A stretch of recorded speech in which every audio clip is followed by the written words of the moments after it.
Father of the universe, Allah, Father of the universe, Father of love, truth, peace, freedom, and justice. Allah is my protector, my guide, and my salvation, by night and by day, to his holy prophet, Noble Jawadi, Islam, to transform. Prophet warns all Muslims, governors ordered to read proclamation at each meeting. I hereby inform all members that they must end all radical, agitating speeches while at work, home, or in the streets. We are for peace and not destruction. Stop flashing your cards at Europeans. It causes confusion. Remember, your card is for your salvation. Failure to obey these orders will be of severe consequence. We are for love, truth, peace, freedom, and when these principles are violated, justice must then take its course. Any member or group of members who hold malicious feelings toward the temple or the prophet, or violate the divine covenant of the Moorish movement, will receive their reward from Allah for their unjust deeds. All true Moors will and must obey the laws laid down to them by their prophet. If they lose confidence in their prophet, they should turn in their card and button, cease wearing their turban and fez, and return to the state where I, the prophet, found you. This is a holy and divine movement founded by the prophet Noble Jawadi. And if the prophet is not right, the temple is not right. The prophet, therefore, is sending out a divine plea to all Moorish Americans that they do their part in protecting the temple. This is an everlasting movement founded by the prophet through the will of Allah to redeem his people from their sinful ways. Noble Jawadi, Islam. To be proclaimed in each meeting.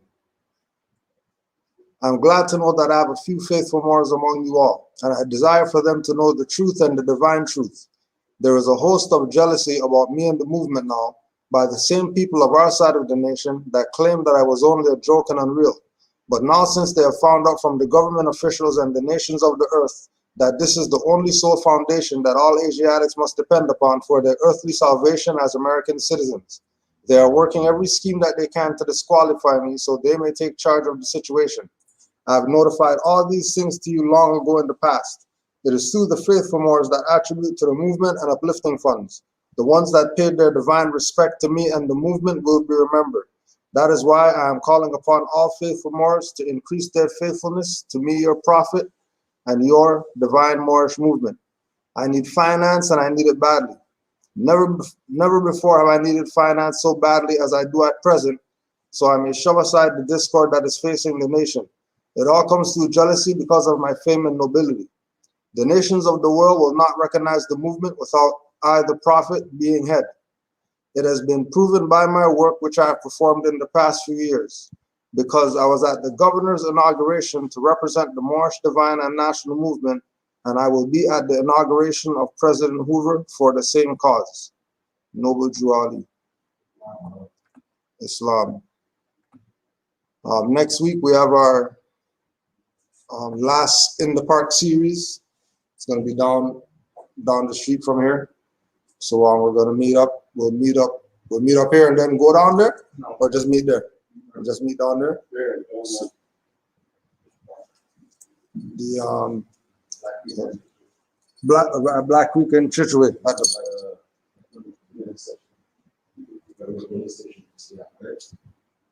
Oh yeah, we're not see from the right side. It's not that far down. No, not that far down. It's right at the corner, right? Oh, there's one right there. Black Creek and Right beside the service center. just west, yes. Oh, that one, we go down. No. Inside the school, behind the school.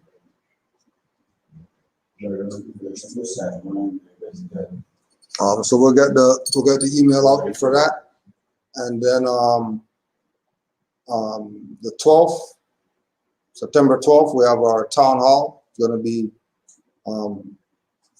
virtual. We'll have the link. We'll send out the link in the temple email, and then we'll have as many people as we could have here, which is 25. That's on the 12th, and then end of September for the vernal, where we're going to be doing. We did the east for the spring equinox, So we're gonna do the west for the west equinox or for the end of the year equinox and face the west and take in that sundown, aka sundown, so-called, and do our usual given our honors for having a good whatever we had before that.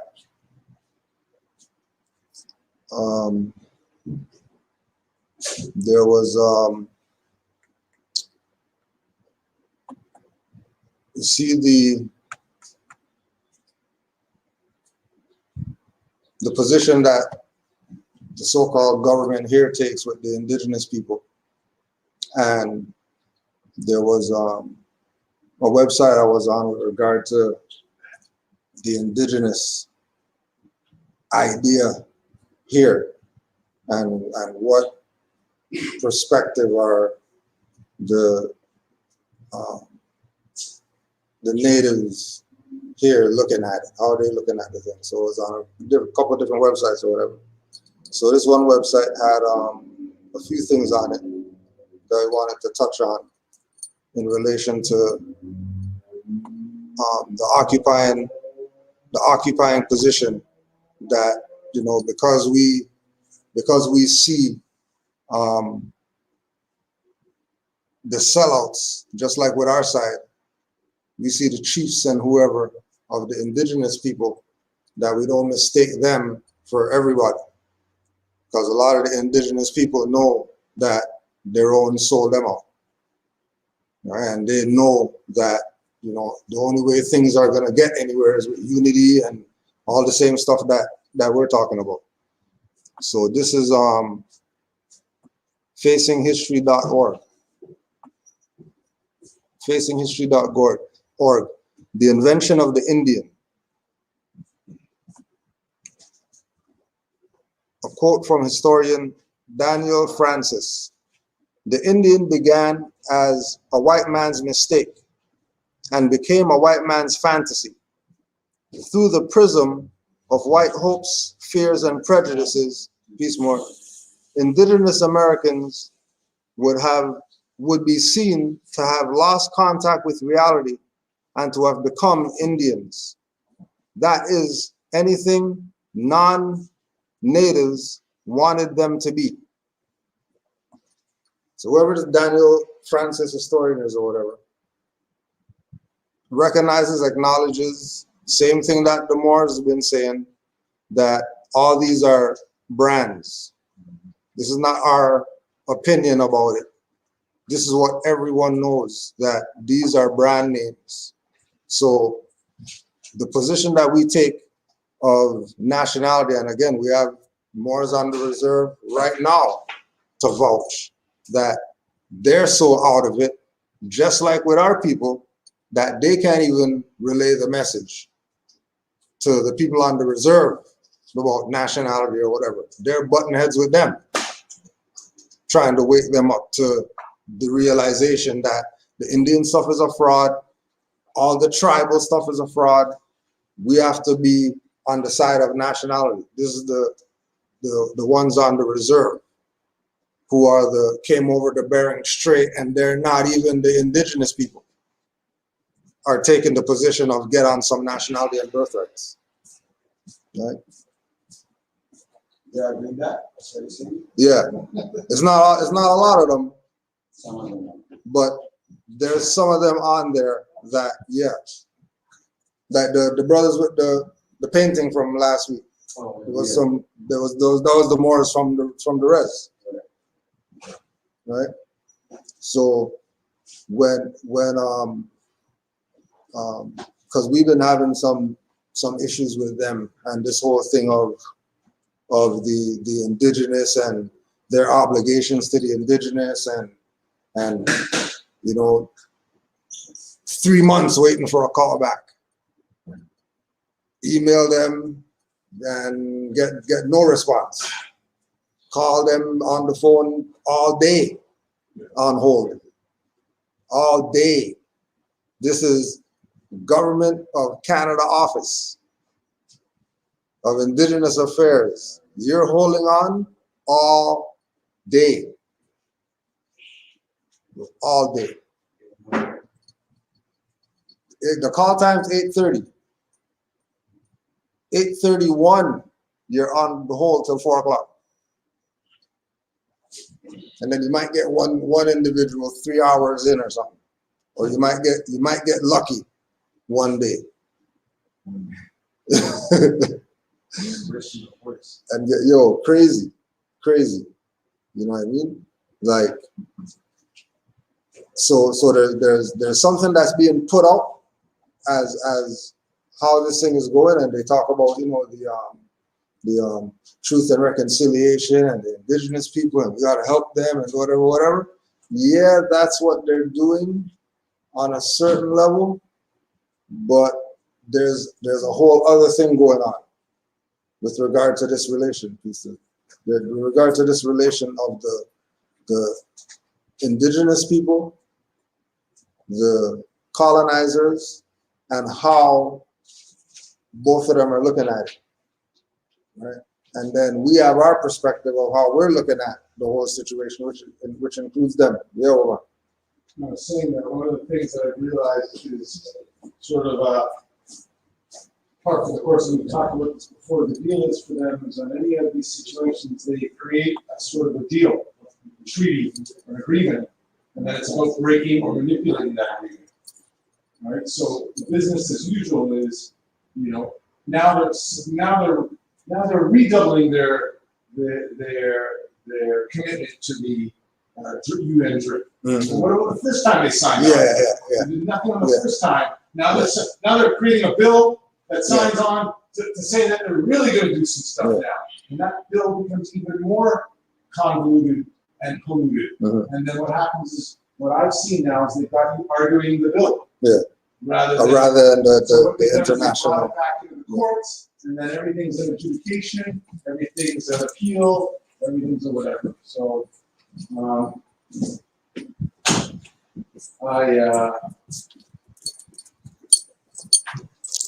realize that we have to start getting more adeptus at sort of battling them in those arenas. I feel, and yet again, I think that those arenas again are an end game, because those arenas are still sort of where they can manipulate things. It's really about us getting our stuff together.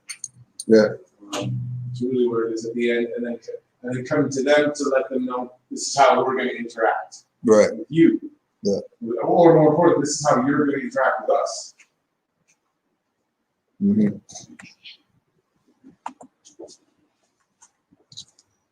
Since the classical age, when the Greek and Roman cultures flourished, Europeans have been fascinated by people who lived elsewhere, populations unknown outside Europe. First, the Europeans called them barbaric. Later, when Europe became Christian, they were referred to as pagans. Later still, Europeans called them uncivilized. With little communication and minimal travel options, news about Asians, Africans, and later the people of the Americas traveled slowly. Where source information lagged or lacked, the European imagination filled in the gaps with misconceptions and stereotypes. Soon the language describing non-Europeans began to take both negative and romantic tones, reflecting Europeans' anxieties about the people who lived elsewhere. When the first European explorers landed in the Americas in 1492 with Christopher Columbus, they referred to the entire indigenous population on the continent as Indians, because they believed that they had arrived in India. Although it quickly became clear that this was not the case, the name stuck. One of the first acts of European colonization of the Americas then was not the taking of indigenous lands for settlement. It was the act of naming, or more accurately misnaming. The Europeans imposed this single inaccurate label upon a variety of different people. That said, Columbus's first encounter with the New World did not involve just words. It was extremely violent and include forced servitude, kidnapping, and mass killings. The writing about the new people they met, the Europeans assumed a very clear hierarchy between the superior West and the inferior New World. To begin with, the Europeans who had developed a written culture already early on tended to view the history and culture of peoples without a written language as inferior. Some indigenous traditions were not recorded in writing. They were deemed unreliable, mythological, and a fiction. Similarly, Europeans dismissed the spirituality of indigenous peoples as superstitious and their understanding of the world and its creation as a myth. And then when you go through all the indigenous documents, all of them talk about this same idea, that they have a culture, they have a right to the culture, they have the right to express culture, states have to ride with it, they can't say, no, we can't, no, you can't do this, no, you can't do that, because indigenous people are here first. What do you mean you're a foreigner and you're telling indigenous people what to do? But if they have all the indigenous people thinking that they're something, and then they have all these other people who aren't the indigenous people saying that they're the indigenous people, then they could play in the middle and just, you know, orchestrate the stuff like the conductor. And everybody just plays everybody just out there, just playing their instrument because they don't have a mind of their own, right? And they don't have a mind of their own because the mindset that they even have is a European mindset. Off the top, it's a European mindset, right? If anybody has any comments or thoughts on anything here, just put it out there. Some European writers saw indigenous Everyone's always like Crunkles with the smoothie. it's dry and stuff, and it smells Nothing in there. nothing Killing in it for like half an hour. Smoothies were good, yo. Some European writers saw indigenous people as noble, exotic figures, but this image was a myth in itself. The noble, free, pre-social being was largely a figment of the imagination of Englishmen and Frenchmen who romanticized a life without the constraints and corruption in their civilizations. Pushed to the extreme, this view of indigenous people living a primitive, pre-civilized life implies that they also behave like animals. Consider this example, what the French priest Louis Hennepin had to say about the first people he encountered in 1683. Right, 1683. The Indians troubled themselves very little with our civilities. Men and women hide only their private parts. They eat in a snuffling way and puffing like animals.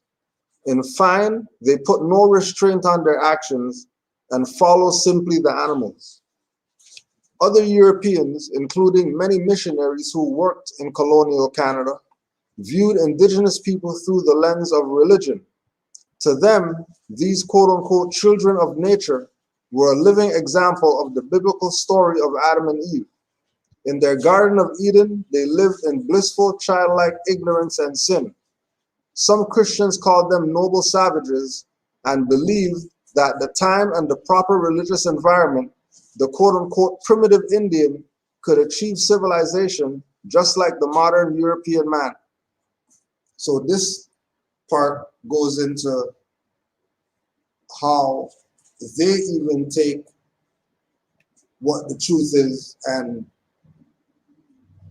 twist it to how they're trying to push their narrative for their Indian story, which is a fiction. Because they're talking about when European writers saw the indigenous people, some European writers saw the indigenous people as noble exotic figures. That only describes blackamoors. Noble exotic is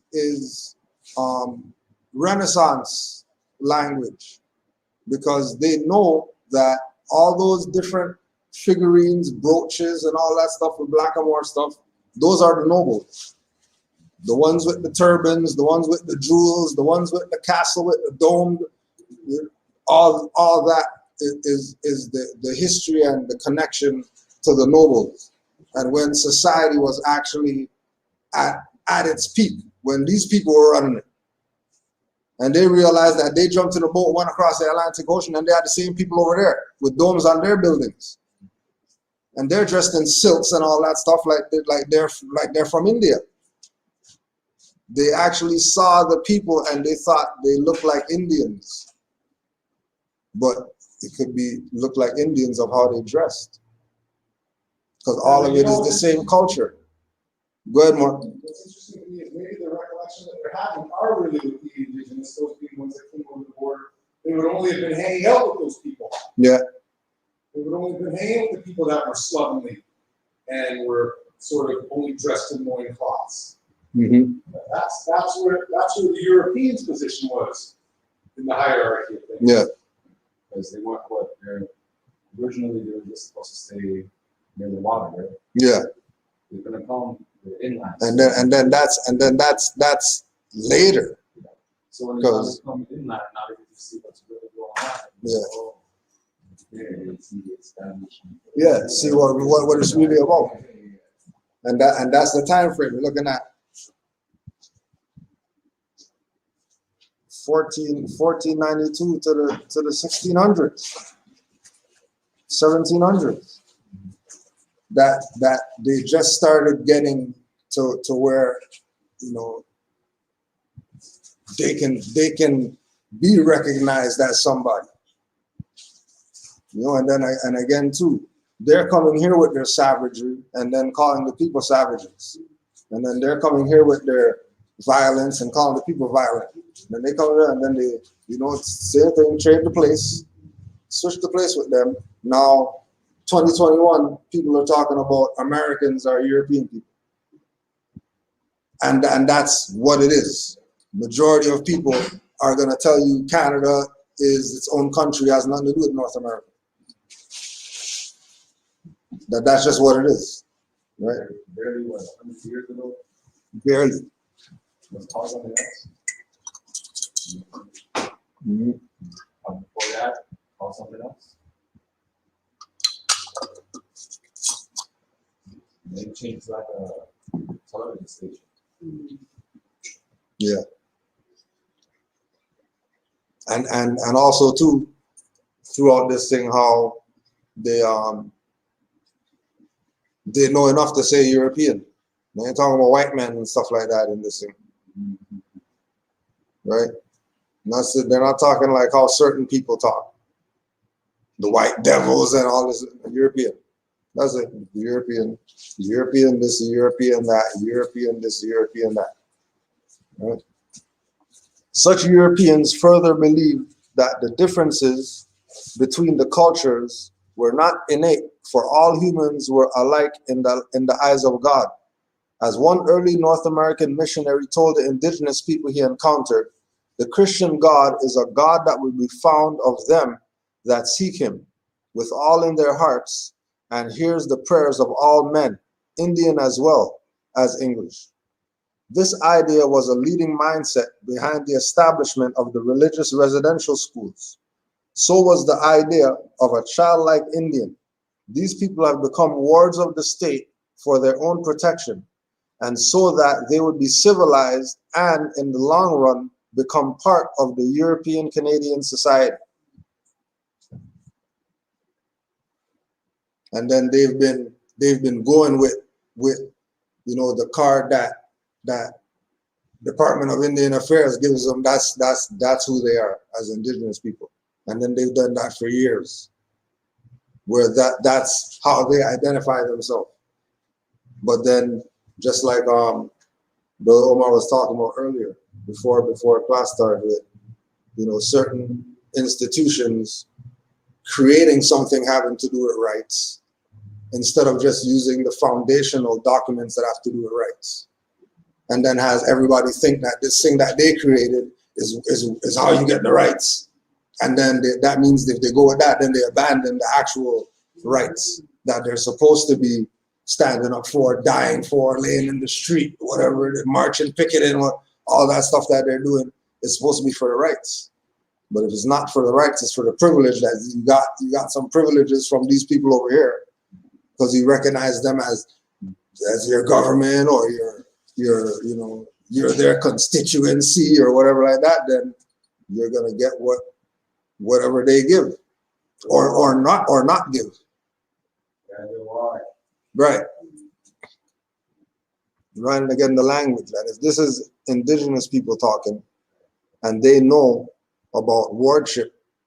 There's no way that you should be going on city TV or whatever. They're talking about some Indian stuff, unless those same people are down with it.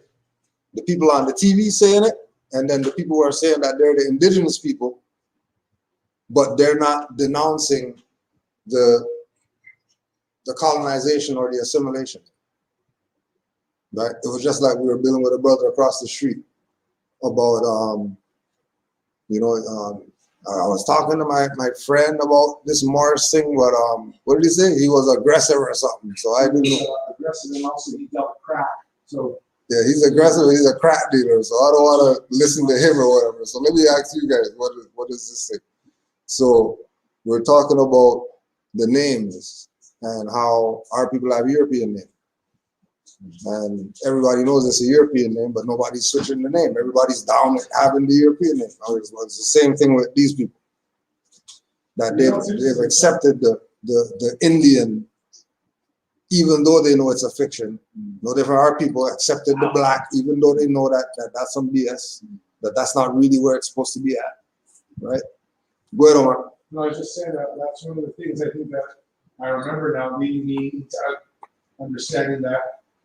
But I must have come from somewhere else. And the story being that you're a slave, you came over here on a boat, you weren't connected to anything because of your separation through the boat and your family, and then you then explained that you were given one of their designations.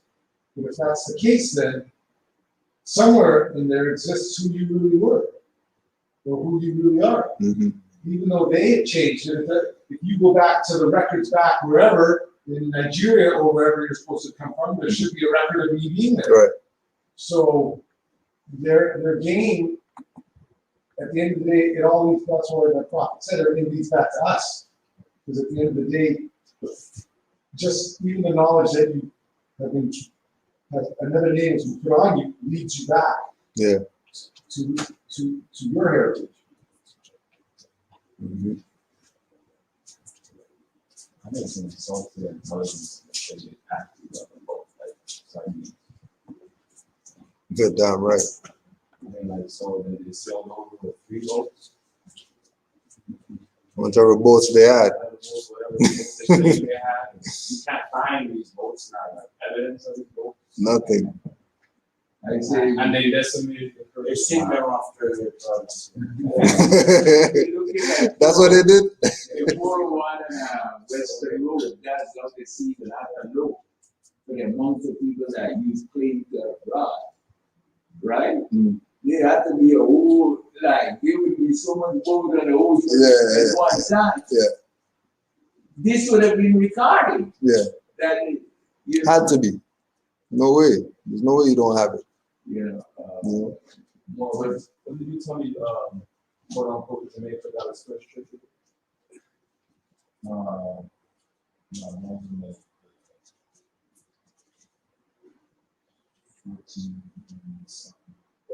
so 1400. So that means we just introduced them.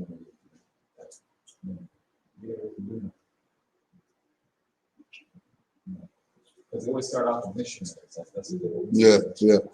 They're just establishing, putting the churches where people are established. You want to check, see if that's in that book there? See if that missionary's in there? I'm just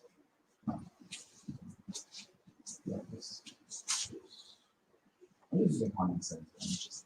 Yeah.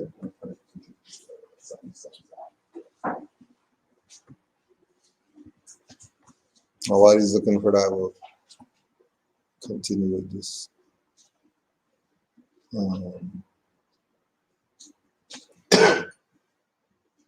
But for some time, the difference between the unreligious pagan and the Christian was a vast, even impossible gap to bridge. By the middle of the 19th century, impatience with the progress of the civilizing process led to frustration and to yet another stereotype. Now, some came to see these people not only as savages, but also as wretched Indians, cunning, vile, detestable beings.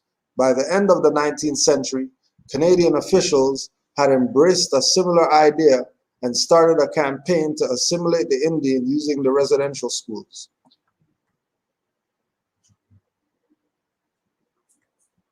Now remember, they're talking about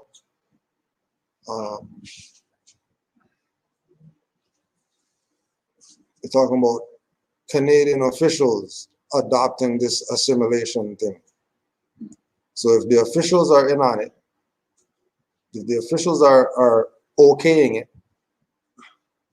and then the indigenous quote-unquote officials are okaying it by making treaties or doing whatever it is that they do, then the colonist is always going to have the upper hand.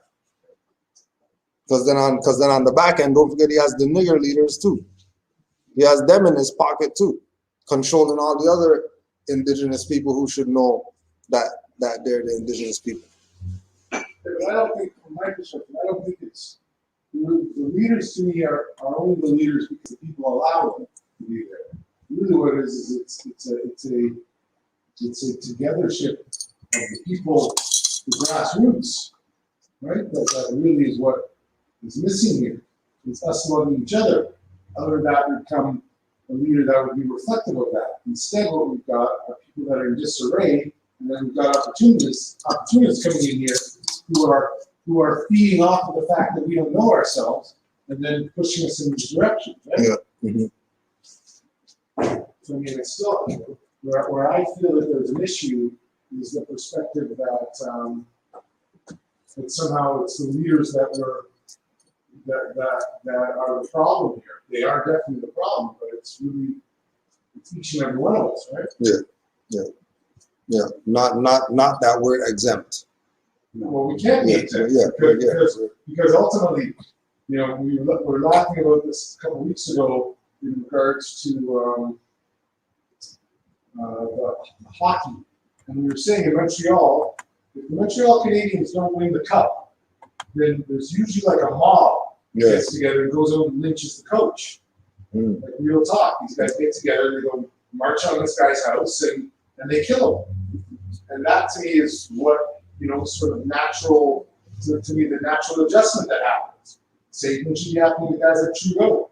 Same thing should be happening with guys like Bush or Trump and these guys. But we're not organized. We don't have a collective, singular vision of what this is. It kept us divided. We're Jamaican, we're Trini. I believe that's what we're saying today to the guy, right? You're from Trini, you're from Jamaica. Really, we're all from the American islands. Yeah. So the deal being that it's really what they've really bred out of each and every one of us is that collectiveness. And I was thinking about this a couple weeks ago, by calling ourselves black, that's the spell that disrupts the lineage of knowing that you're connected. Mm-hmm. So you're going around basically denying yourself, which then allows you to be moved, because you're not more to anything. Yeah. It's in your Bible, your King James Bible, our King James Bible, Hosea 4 verse 6. Lack of knowledge. Knowledge means knowing. Lack of knowledge make my people suffer. No, this one next door giving this people knowledge. In their own Bible said, Hosea 4 verse 6. Lack of knowledge, make my people suffer. But you know, they only have it open on Psalms. That's it. Man, know thyself. Repeatedly. Know thyself. Oh yeah. How could you know yourself without somebody else's name? And you know yourself? How? You don't have your own lineage or your ancestors' name is somebody else's name, but you know yourself. No, you don't. No, but I think, where I think there's a difference is all of us, to the most part, knew that something was wrong. We're talking to the guy out there today, saying, we all knew something was wrong. They led you to everywhere else but the truth. Yeah. And it's only now that we're kind of coming on the truth, but it's still these guys are a couple steps ahead of us because they've been controlling the narrative. And now once you've gotten to the truth, they've already infected the truth. So that now you're battling with, even the stuff that we're dealing with. When they get it, it seems unbelievable. Yeah, they just got, well, they've also done enough to corrupt, to take the pool, so that you're dealing with guys in Brampton, right, who are ripping you off versus the truth. And you can look at a lot of those things as just being co-tell stuff. And what they do is they put out mimics, right? So you have the indigenous, then you have the fake indigenous. Yeah. Half the people are going to go with the fake indigenous. Out of that, maybe a third of those are actually agents who are sent to promote that. Islam. Any other comments? Missionary. Oh yeah, missionary, yeah. So missionary and missions. Missionaries, the term missionaries as used in the liquor trade. Applies to men employed to visit salons throughout the country and to pop liquor to particularly manufactured so that sales of men and wholesalers and jobbers will find their way barefoot. And so missions in church parlance, the establishment of churches and schools and the relief deposits through which are taught the principles of Christianity that are simply cared for and the needy supply. So there's only missions and missionary, but missionary is talking about the Alcohol Act or something? The term missionaries that's used in the liquor trade applies to Used in the liquor trade. That's crazy. It's funny, right? Again, though, that's the spirit of the language. So a missionary could be something else when it's talking about something Talking about, else. yeah. But You see it in when it's talking about liquor, now. You have it in that? I have a definition too. What's that one? Missionary is now a person undertaking in a mission and ESP, a religious mission. And number two is adjective related to, engaged in, or devoted to missions. So a missionary is devoted to missions, not necessarily religious. so a missionary is really a guy who's doing missions. Who's doing the mission? Yeah, the guy who's doing So mission. they've then taken that, which should have been pure, to only then apply it Apply it to to missionaries' Christian, religious yeah, zeal, religious. right? So then you were only doing a mission, and remember, if we know what the religion's all about, we know that that's all a fraud too. So these guys going around spreading the fraud, right? Yeah.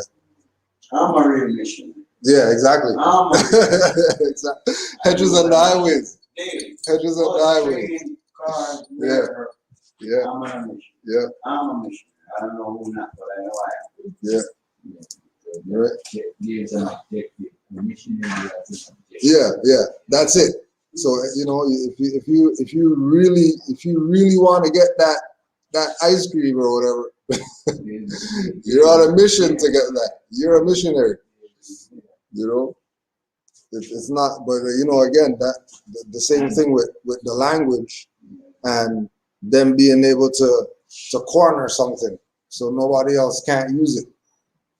Right? When it's supposed to be a standard thing for everybody to be able to use. We're taking the spell of the energy behind it, which is the word, and then perverting that. Yeah. So that thing that should have been a lance for you now becomes a shield for them. Yeah.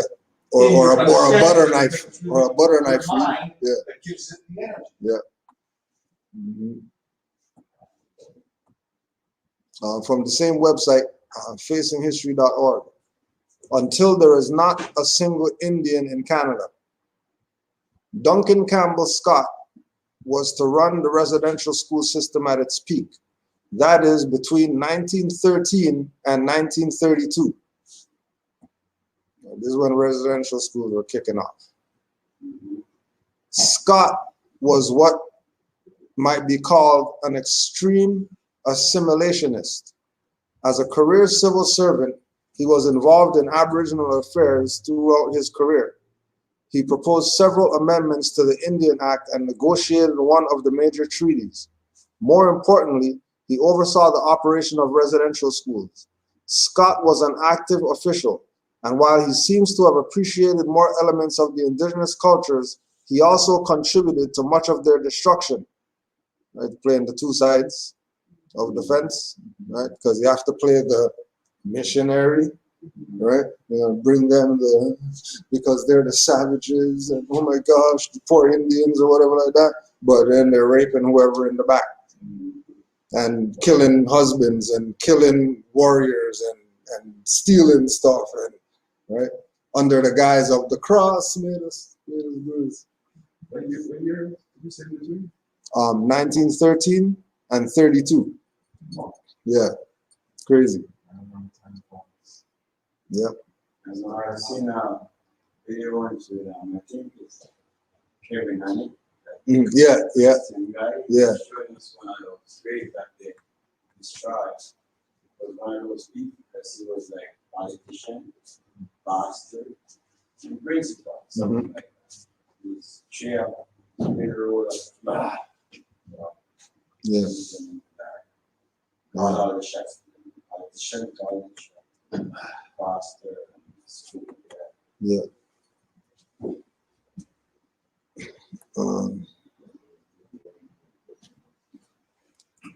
Moreover, in 1924, he proposed an amendment to the Indian Act that banned those under its jurisdiction from hiring lawyers without the Department of Indian Affairs approval to represent them in land and rights claims. For these and many other contributions, experts call Scott the architect of Indian policies during the first decades of the 20th century. In 1920, Scott also pushed for and passed an amendment to the Indian Act school attendance compulsory for all First Nations children less than 15 years of age. As a result of the amendment, Indigenous enrollment rose to about 17,000 in all schools and more than 8,000 in residential schools by the end of his tenure.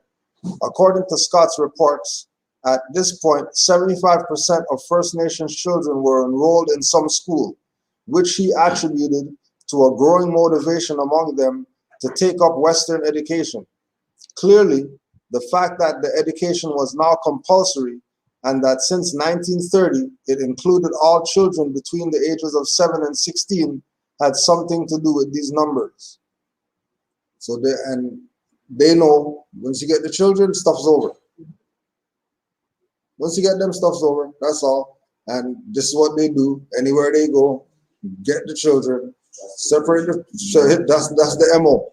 Separate the children from the parents, teach them over here, kill all the parents. Now you have slaves that are gonna do only what you taught them. Right? Whilst some of them they took them from fire and never see their parents. never.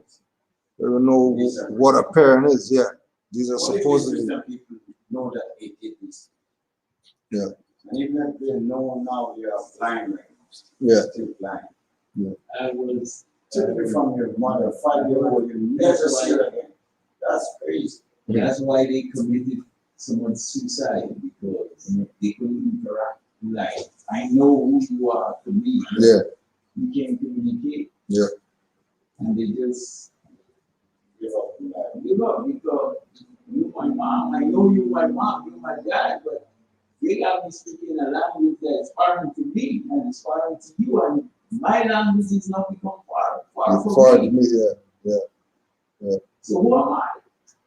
Yeah. Ask yourself, know thyself. No, I don't know myself, so better I go. Mm-hmm. See, that's the, you remember that's the mentality we have in Sephardi. Yeah. You know, Yeah. yeah. Yeah. That's an honorable thing to do. I don't know no more. Yeah. It's part of the soul. While Scott did not think that education alone was sufficient for civilizing the indigenous peoples of Canada, he pushed heavily for it. When he mandated school attendance in 1920, he stated, "I want to get rid of the Indian problem. I do not think, as a matter of fact, that the country ought to continuously protect a class of people who are able to stand alone. Our objective is to continue until there is not a single Indian in Canada that has not been absorbed into the body politic, and there is no Indian question, no Indian department. That is the whole object of this bill. Because of his radical position, it is easy to understand why he is often associated with saying, "Kill the Indian, save the man." In the discussion about whether the Indian assimilation policies and the Indian residential schools constitute genocide, this approach is often key evidence. Scott summarized the prevailing attitudes of Canadian officials. The First Peoples, despite many agreements with the Crown that guaranteed their independence, were to be eradicated as distinct nations and cultures. By the turn of the 20th century, there were 18 industrial and 36 residential schools. 3 decades later, at the peak of the system's operation, there were 77 state-funded residential schools in Canada. Shortly after, there were 80 schools, of which over one half, 44, were under various Catholic orders, 21 under the Church of England, later the Anglican Church of Canada, 13 under the United Church, and 2 under the Presbyterians. Over the 150-year span of the Indian residential school system, Canada saw close to 150 schools and 150,000 pupils. Although Scott was proud of his work and the growing numbers of students in residential schools, things were not looking up. Numbers in schools, wrote Brian Titley, did not automatically translate into numbers being assimilated. Undoubtedly, the school experience profoundly affected the outlook of young Indians. The mass majority remained distinctly Indian and only marginally in the workforce, if indeed at all. In terms of its objectives, when the policy of educating the Indian children in segregated day and residential schools failed. Beyond the failure of the schools with regard to their aims of assimilation, Scott was blamed for the neglect and death of many children. Dr. Bryce, as we have seen, found Scott's penny pinching to be the main obstacle in promoting basic reforms that would have taken many lives, but nobody listened to him.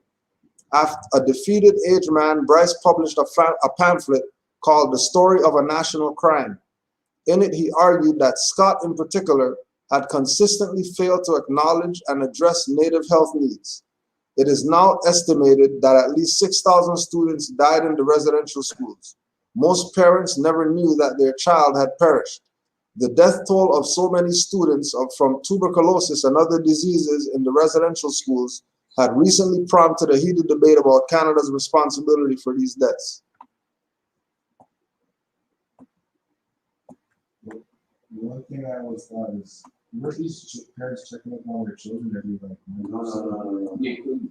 Yeah. It's like they take you from Niagara Falls and bring you to Toronto. And teach them from Toronto to Niagara Falls. We're going to go curious country. No.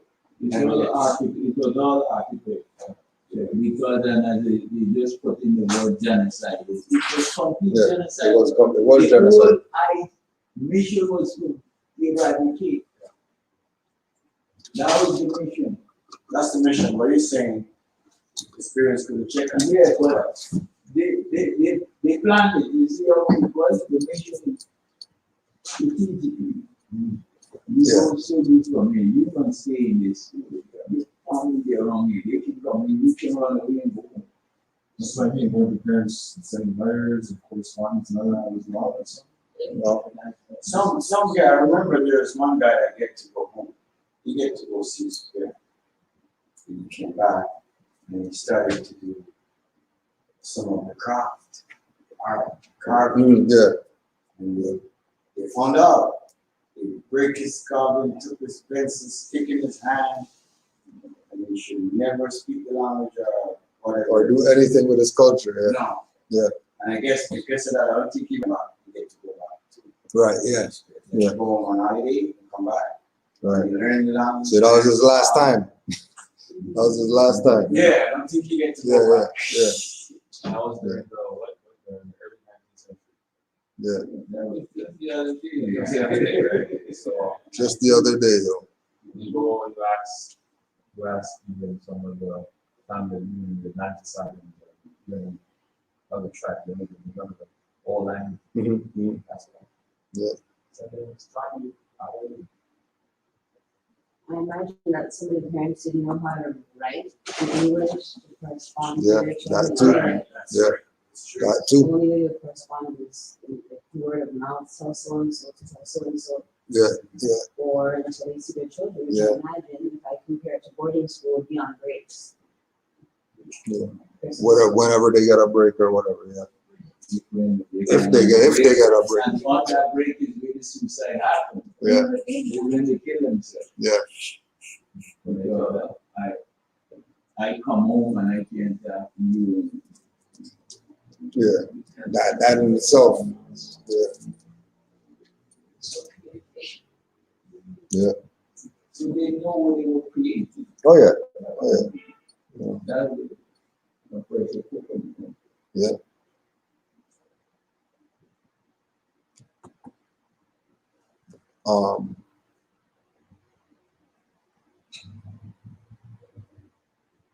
There's another document called the White Paper, 1969, Statement of the Government of Canada on Indian Policy, presented to the first session of the 28th Parliament by the Honorable John Chrétien, Minister of Indian Affairs and Northern Development. To be Indian is to be a man, with all a man's needs and abilities. To be an Indian is also to be different. It is to speak different languages, draw different pictures, tell different tales, and rely on a set of values developed in a different world. Canada is richer for its Indian component, although there have been times when diversity seemed of little value to many Canadians. But to be Canadian Indian today is to be someone different in another way. It is to be someone apart in law, apart in provision of government services, and too often part in social contracts.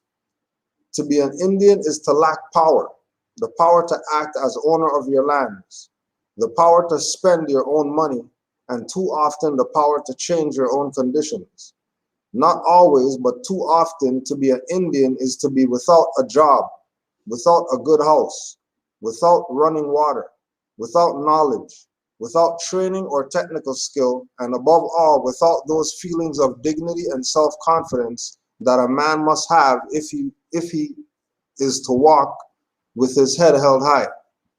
All these conditions of the Indians are a product of history that have nothing to do with their abilities and capacities. Indian relations with other Canadians began with special treatment by government and society, and special treatment has been the rule since Europeans first settled in Canada. Special treatment has been made of the Indians, a community disadvantaged and apart. Obviously, the course of history must be changed. To be Indian must be to be free to develop Indian cultures in an environment of legal, social, and economic equality with other Canadians. Published under the authority of the Honorable Jean Chrétien, PC MP, Minister of Indian Affairs and Northern Development, Ottawa, 1969. Forward. The government believes that its policies must lead to the full, free, and non-discriminatory participation of the Indian people in Canadian society. Such a goal requires a break with the past. It requires that the Indian people's role of dependence be replaced by a role of equal status, opportunity, and responsibility, a role they can share with all other Canadians. This proposal is a recognition of the necessity made plain in a year's intensive discussions with Indian people throughout Canada. The government believes that to continue its past course of action would not serve the interests of either the Indian people or their fellow Canadians. The policies proposed recognize that simple reality that the separate legal status of Indians and the policies which have flowed from it have kept the Indian people apart from and behind other Canadians. The Indian people have not been full citizens of the communities and provinces in which they live and have not enjoyed the equality and benefits that such participation offers. The position with the quote-unquote Indian people that he's keep bringing up. Remember, they know that the people who they saw over here look like Olmecs. They're not confused with who they're talking about. This is why they're not talking about this tribal thing and all that. They're talking generic to those ones who know. And if they know that this is what they did, and when you look at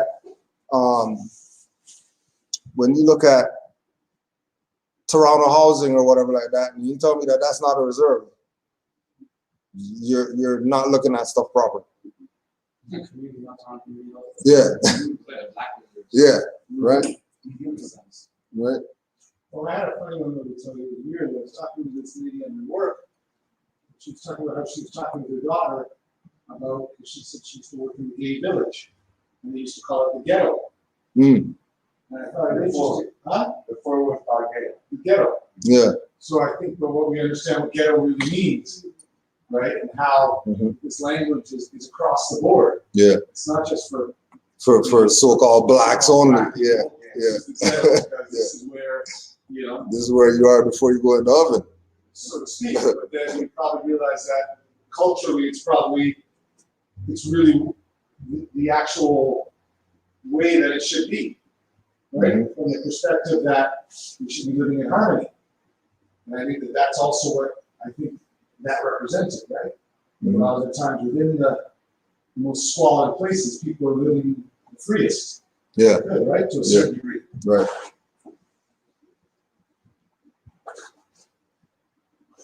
The treatment resulting from their different status has been often worse, sometimes equal and occasionally better than the accord to their fellow citizens. What matters is that it has been different. Many Indians, both in isolated communities and in cities, suffer from poverty. Right?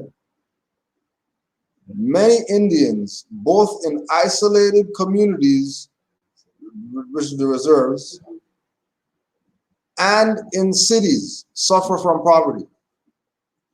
Only Indians living in the city are the Negro, black, colored, and everybody else who they don't want to call Indian. But they call them Negro, black, colored though, even though all those are synonymous.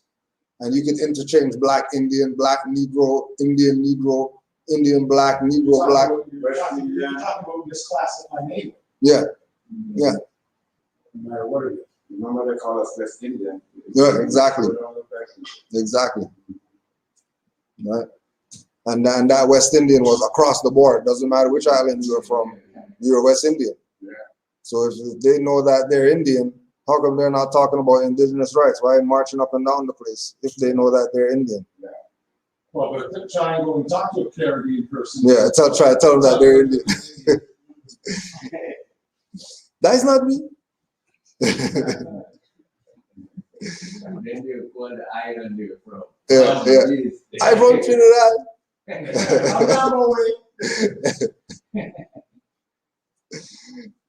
In recent years, although many Indians, both in isolated communities and in cities, suffer from poverty, the discrimination which affects the poor, Indian and non-Indian alike, when compounded with a legal status that sets the Indian apart, provides dangerously fertile ground for social and cultural discrimination. In recent years, there has been a rapid increase in the Indian population. Their health and education levels have improved. There has been corresponding rise in expectations, and the structure of separate treatment cannot meet. A forceful and articulate Indian leadership has developed to express the aspirations and needs of the Indian community.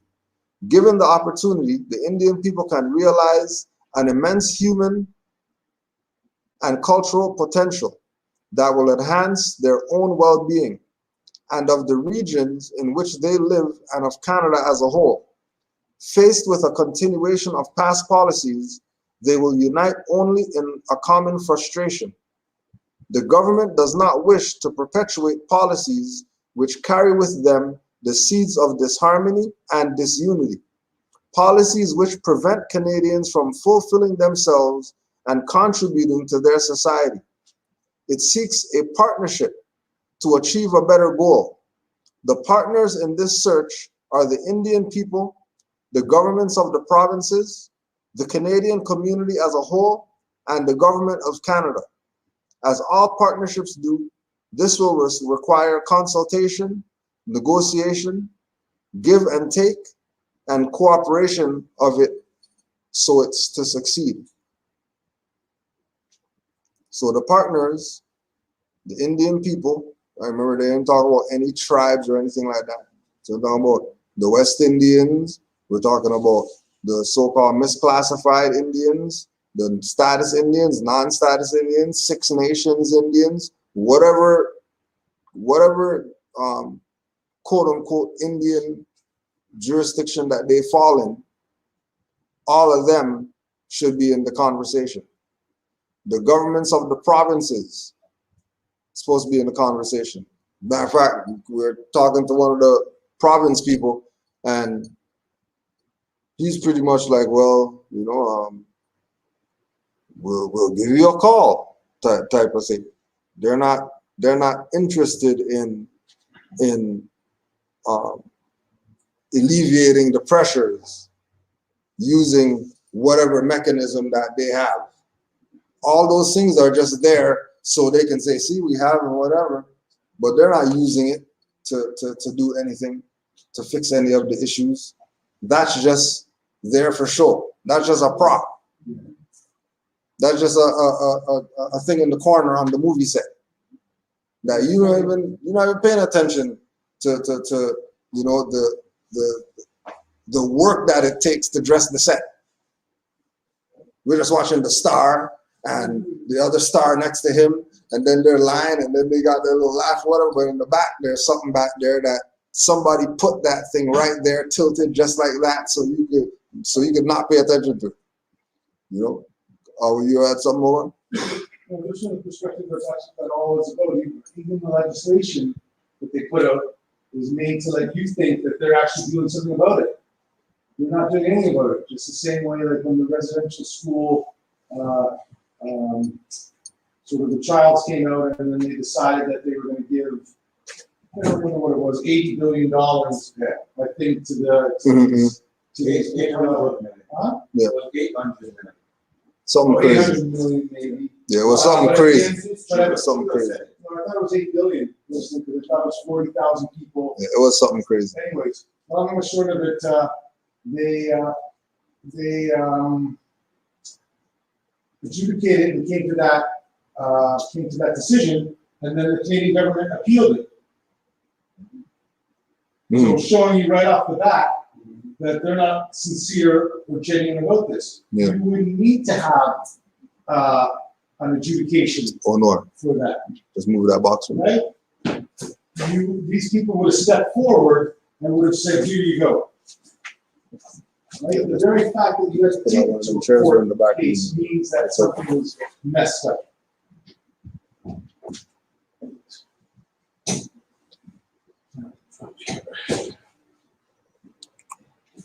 The new policy.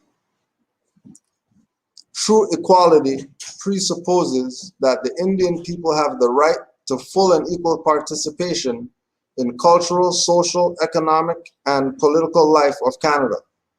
The government believes that the framework within which individual Indians and bands could achieve full participation requires: 1, that the legislative and constitutional basis of discrimination be removed; 2, that there be positive recognition by everyone of the unique contribution of Indian culture to Canadian life; 3, that services come through the same channels and from the same government agencies for all Canadians.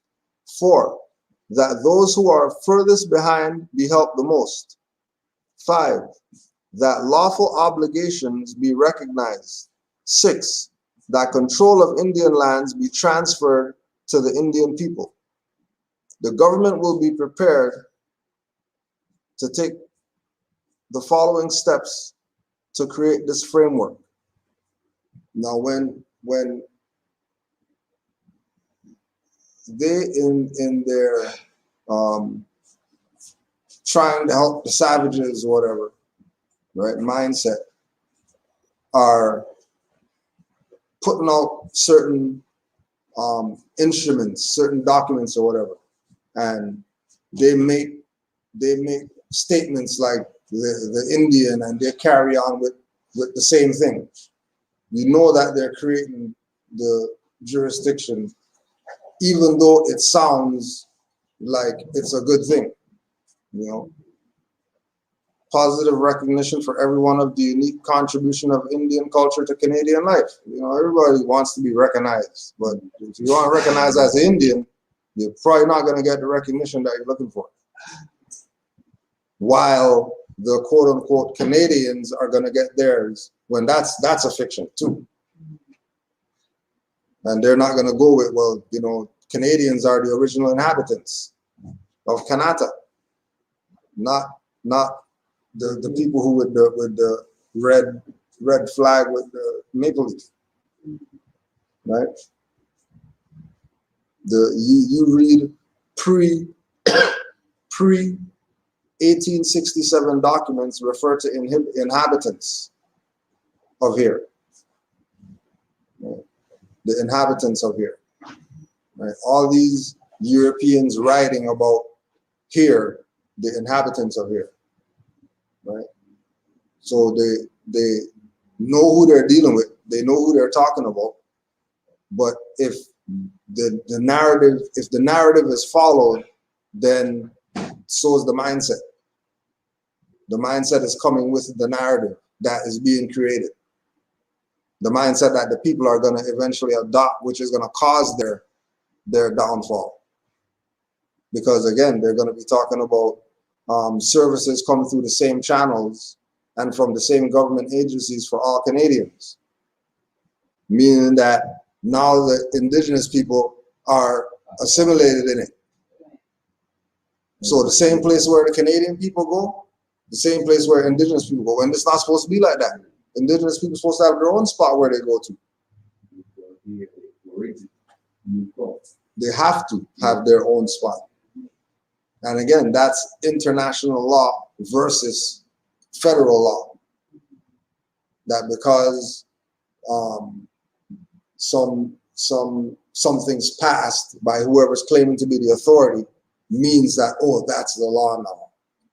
Or that's the standard of where law should be looked at from. When there's greater information and documents out there relative to these people being able to have it clear as to what it is, not being, not being completely, I say honest, but completely sure of what's being relayed.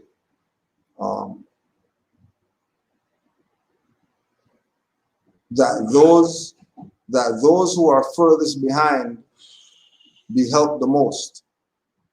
That lawful obligations be recognized.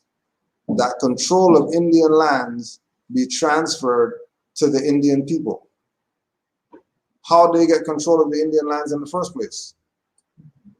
To be able to say they're going to give control back to them.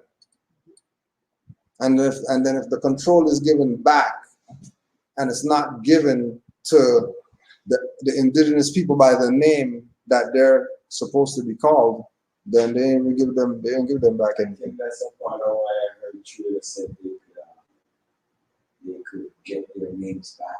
Yeah. Yeah. Exactly. I said it maybe a month, 2 months Yeah. ago in the news. Yeah. Pictures of the TVS. Yeah, right. Get this, so it's okay for the indigenous people to have a Canadian passport with their indigenous name in it. Well, then you're Canadian then. Rather than the indigenous people create their way of Right, that, which is what it's supposed to be. Yeah, yeah, yeah, So he's trying to yeah, Maybe it's gonna be in their courts. yeah. seek something. They need the people to be part of their thing. And it's the assimilation all the time. When the indigenous are supposed to be separate. Everything's being done through their lands. Yeah, yeah. Yeah. The government will be prepared to take the following steps to create this framework. Propose to Parliament that the Indian Act be repealed and take such legislative steps as to be necessary to enable Indians to control Indian lands and to acquire title to them.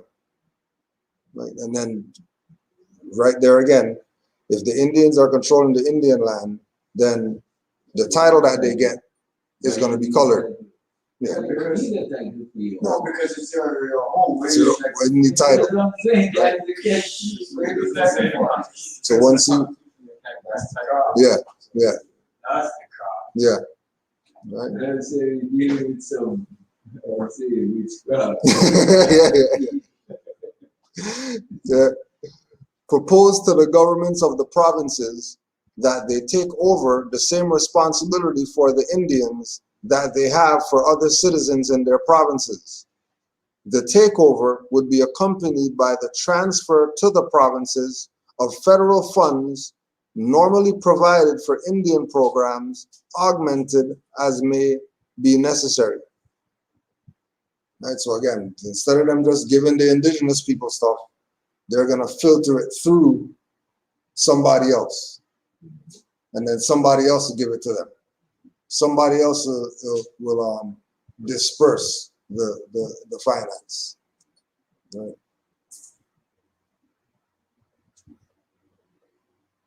Make substantial funds available for Indian economic development as an interim measure. Wind up that part of the Department of Indian Affairs and Northern Development which deals with Indian affairs. The residual responsibilities of the federal government for programs in the field of Indian affairs would be transferred to the appropriate federal departments.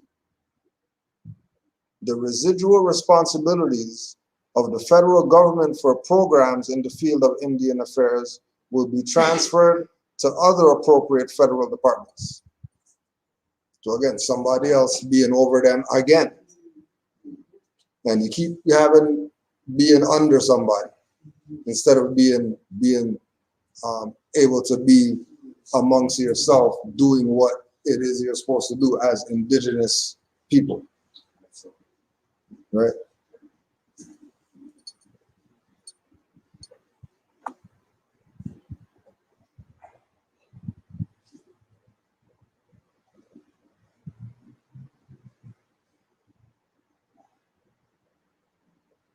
The weight of history affects us all, but it presses most heavily on the Indian people.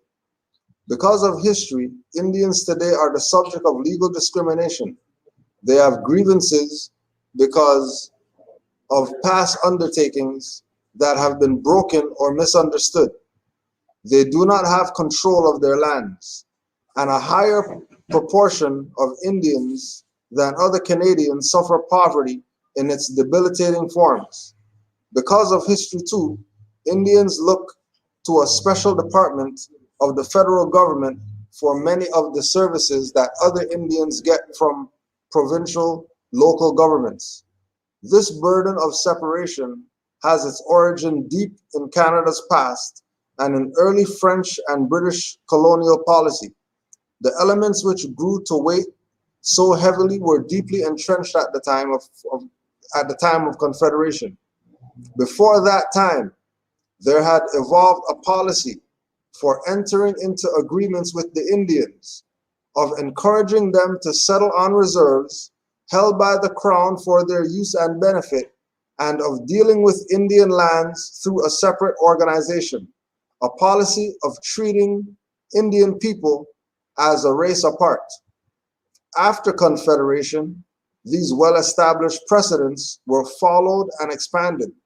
Exclusive legislative authority was given to the Parliament of Canada in relation to Indians and lands reserved for the Indians, under Head 24 of Section 91 of the British North America Act. Special legislation, an Indian Act, was passed, new treaties were entered into, and the network of administrative offices spread across the country, either in advance of or along with the tide of settlement. This system, special legislation, a special land system, and separate administration for the Indian people, continued to be the basis of present Indian policy. It has saved for the Indian people places they can call home, but has carried with it serious human and physical as well as administrative disabilities. So they do all this stuff to assimilate the Indians and whatever, and they realize all this stuff that they did, it still has them at a disadvantage. Same thing when you go to the Negro reserves called Black community, and you find out all the different agencies that got finance to go build that stuff up, and then that's the same. And they got their billions to fix the problem that keeps not getting fixed. And then you keep reading through all these things, people getting grants for all these years, and black grant, and the black this, and the black that, and black, and then nothing happens. Then you go to the Indian this, and the Indian that, and the Indian whatever, and Indian this, and nothing happens. Then the black this, and 50 billion for the blacks, and black this, and black that, and nothing. And the Indian thing, nothing. But then you look at, Pakistanis, they got, community. And then you look at, Sikhs or whatever, they got Brampton. You look at Asians, they got Markham. Then you look at all these other people who have nationalities, they're locking down communities.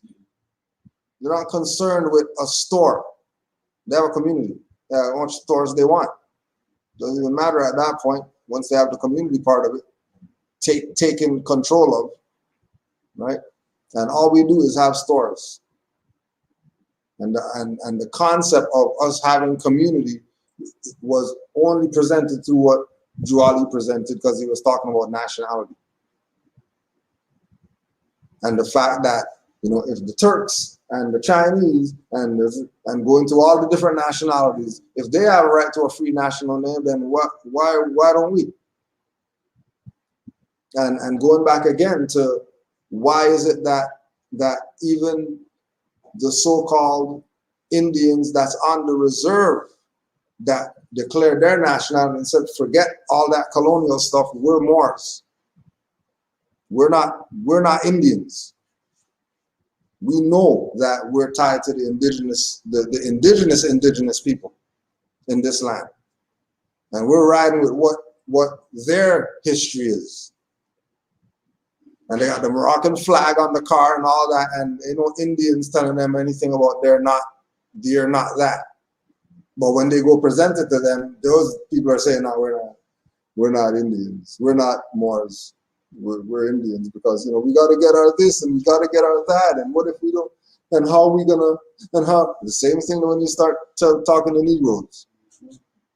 You tell them about their birthrights, and they're telling you about religions, and well, it says Allah, and well, I'm not Muslim, I don't want to be Muslim. What does that have to do with anything? Talking about nationality. That has to do with anything. Right. I asked them, why you're a Christian? They would say, well, they don't go to church. What kind of name you have? Did the church you didn't go to make you not be a Christian? Yeah. That's what I thought. Before I know. Yeah. If you go to church, I'm baptized, that's Christian. I never knew there was a name that I had. Yeah. So whether I go to church or not, was a Christian. You're a Christian, yeah. Regardless. That's what I know. Yeah. Name makes you. Mm-hmm. Right. Yeah. It's about removing that brand, getting rid of that brand. recognizing that the brand is why we're in all the problems that we're in. You know, not the evil whoever, oh my gosh, they're doing the evil stuff. It's the brand that allows us to be treated with these evil intentions from other people. The brands do it. Right? Which again is you know, the importance of us getting to this level of information that we're actually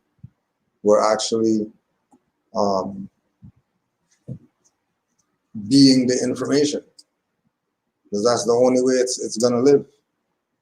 It's only gonna exist if we're it. There's no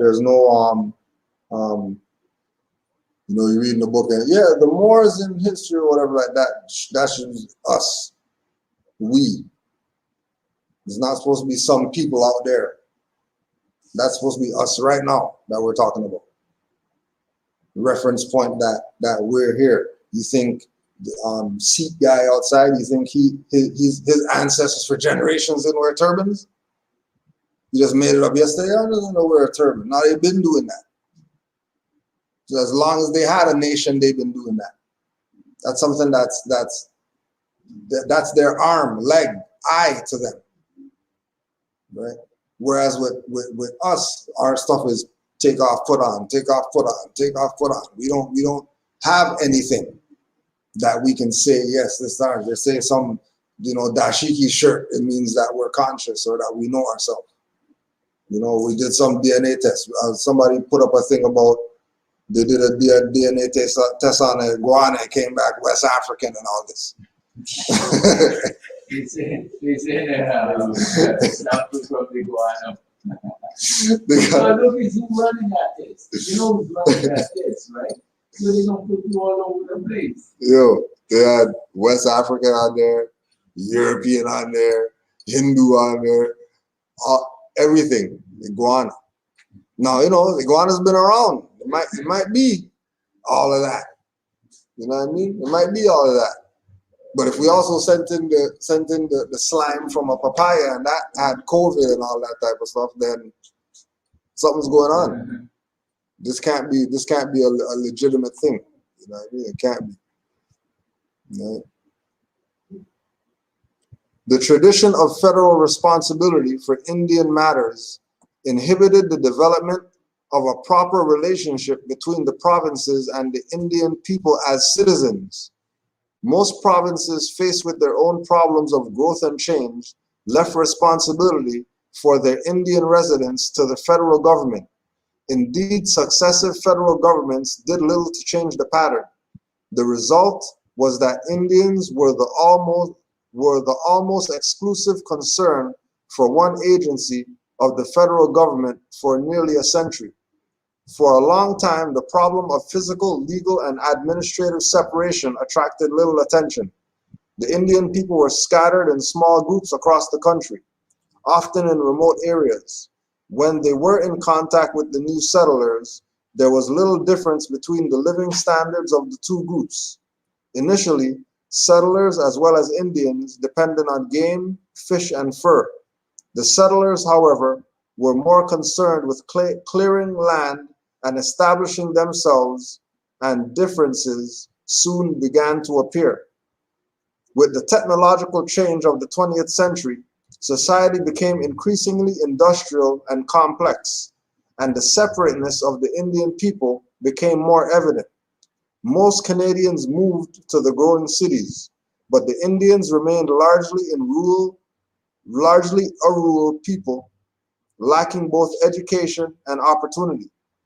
The land was being developed rapidly, but many reserves were located in places where little development was possible. Reserves were usually excluded from development, and many began to stand out as islands of poverty. The policy of separation had become a burden,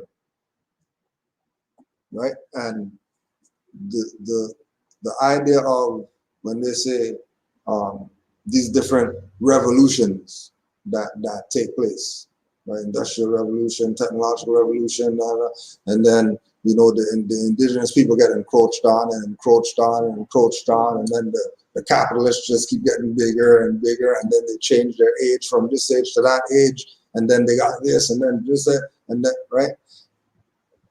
Everything that they're doing is supposed to benefit the indigenous people first. If they're gonna tear down this thing and build condos, first people to get spots is the indigenous people. And they should be living for free. On your land. And, right? And you owe them taxes, right? For all the time that you've been in this land when you're not really supposed to be moving all you're moving. Right? Yeah. Yeah. Right? And that's the thing of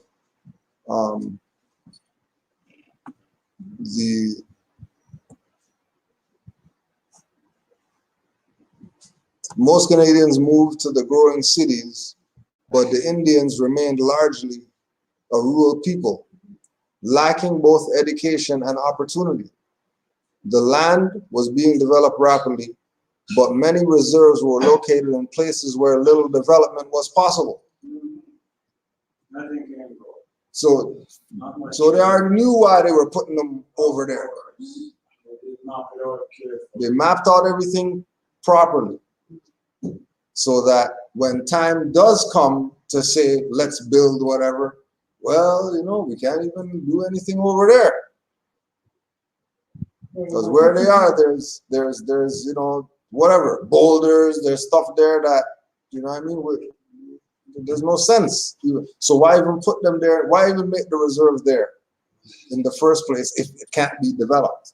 They didn't make the cities where it can't be developed. They didn't find some nowhere place that is barren land or whatever you can't do anything with to build a city. They took the same place where the indigenous people were fishing and doing all their living and made those places the city. You had some more? No, just sort of going on from the perspective that I feel like a lot of times we continue to sort of regurgitate the fact that what we're saying is correct. I'm just trying to look at what are our ideas for moving forward. I mean, nothing we're saying here is anything to me revelatory. And you know, and I'm not saying that it doesn't have some purpose, but I'm just wondering, I don't think most of us, all of us know something's up. What's the next step? That's what I'm asking. Now we hear that they gave us the terrible land. Are we surprised? We hear that they want to put us under their thumb. Are we surprised? We're not, but there's still a lot of us over here don't know what's going on. So still Yeah, for the ones that do, what are we doing?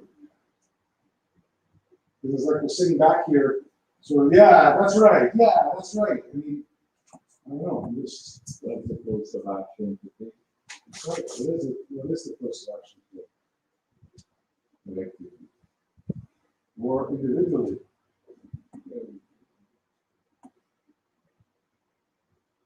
No, it's just silence. That's, you know, this should be considered scary. There's a lot. So, There's a lot.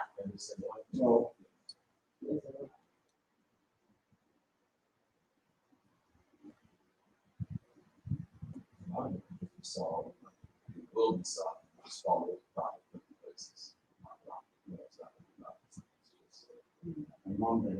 Getting them to think.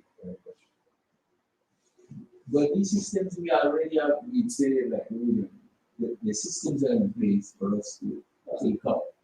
But I think we should take it up collectively. Like we have this meeting says this is the course we charge. And then those more say this is the course we're taking to get this done. We need you on board. You know what I'm saying? Mm-hmm. Right? Because the blueprint is what already been here. The property already there. But we now say it had power. People came on board. The nations came on board because they recognized that. Now, it is already recognized, but we are just having the do is sitting there in the bag somewhere, we're not putting it out and say, this is it. Yeah, We need to put it, bring that forward and say, yes, we have it here. there's only so much that could be done with what we have and the Manpower. the manpower that is available. You know, like when we look at finance too. So, put it to the job, survive. Yeah. Yeah. Great. To make some move, you want to make, you need the finance, and the ability to get this good to do it. Look at the nation of Islam. How Malcolm X started the nation of Islam. He didn't start it, like everyone said. He didn't just let people, he was going on the street and saying, come, and sooner or later. It didn't take one night, it took overtime. Mm-hmm. You have to be patient sometimes. Sometimes it may come easy, but sometimes it didn't come. Look at the nation of Islam now. They have soldiers full, ready. So sometimes it takes time. Mm-hmm. Islam. Yeah, because we coming back in the food. We coming back in the food. You see, you the future, right? So you know you're gonna get all of this. So now I can say, you put in it. Eventually, my kid gonna be coming with it, right? So you see that's it. Children, important. Yeah, my children. Yeah, my children be coming with it, right? Yeah, I think a lot of, we talk about this a lot of time too, that, we're looking at what we should be doing, what could we be doing, but it's about the people who aren't doing anything. What are they doing? Not the people who are doing something. The people who are trying to force change, by being the example, right? Living it, being it, exercising it. Those aren't the ones that are up for question. People who are studying and know about their birthrights and are living in this capacity aren't who the issue is. The issue is the ones who aren't assisting. And how do we twist their arm to start assisting? Because even with Drew Ali said, if the European helped me, why not you? So it's still that's still the situation. I wanted to, 100 years later. sometimes it's funny how when I talk to them, they don't need me now. Nothing. I said, you're my children. My ancestors created you. They're all babies. They agree. They agree. Yeah. Telling my people, you're not black, oh no, blah, blah, blah, blah. Yeah. There we go. Yeah. There we go. And that's those who get most of the kickback, the fight back, or all those ones to accept it, who they should be, who they are. That's all. That's all main job. Right. This is why the pattern has been to focus within. Yeah. And forget whoever else out there is not on this like that, because it doesn't even make sense to even have a conversation with them. No. Because we can't do anything as far as anything structural. Because if you want to do it in a dead status and I'm in full life status, that's contradiction. Stuff's not going to work. Stuff's going to fail. Right? So like some of the thing with what Omar's talking about is with multiple mores out there that